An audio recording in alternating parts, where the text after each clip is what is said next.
یہ میرا خیال ہے کہ اردو ادب کیا دنیا کی لٹریچر میں اس سے لمبے میٹر میں کسی نے پوئٹری نہیں کی ہوگی. اس کا ایک مصرع جو ہے وہ ایک صفحے پہ آتا ہے، تو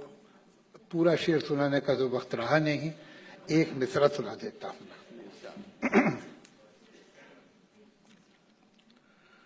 اسے کیوں ہم نے دیا دل جو ہے بے مہری میں کامل، جسے عادت ہے جفا کی، جسے چل مہر و وفا کی، جسے آتا نہیں آنا غم و حسرت کا مٹانا، جو ستم میں ہی اگانا، جسے کہتا ہے زمانہ بت بے مہر و دغاباز،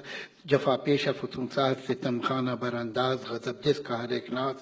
نظر فتنہ مشاتیر بلا زلف گراگیر، غم و رنج کا بانی قلق و درد کا موجب، ستم و جور کا استاد، جفاکاری میں ماہر، جو ستم کیش و ستمگر، جو ستم پیش ہے دل پر، جسے آتی نہیں الفت، جو سمجھتا نہیں چاہت، جو تسلی کو نہ سمجھے، جو تشفی کو نہ جانے، جو کرے قول نہ پورا، کرے ہر کام ادھورا. یہی دن رات تصور ہے کہ ناحق اسے چاہا، جو نہ آئے نہ بلائے، نہ کبھی پاس بٹھائے، نہ رخ صاف دکھائے، نہ کوئی بات سنائے، نہ لگی دل کی بجھائے، نہ کلی دل کی کھلائے، نہ غم و رنج گھٹائے، نہ ہو رسم بڑھائے. جو کہو کچھ تو خفا ہو، کہے شکوے کی ضرورت، جو یہی ہے تو نہ چاہو، جو نہ چاہو گے تو کیا ہے، نہ نبھاؤ گے تو کیا ہے. بہت اتراؤ نہ دل دے کے ایک اس کام کا دل ہے، غم و اندوہ کا مارا ابھی چاہوں تو میں رکھ دوں اسے تلووں سے مسل کر، ابھی منہ دیکھتے رہ جاؤ کہ ہیں ان کو ہوا کیا، انہوں نے میرا دل لے کے میرے ہاتھ سے کھویا.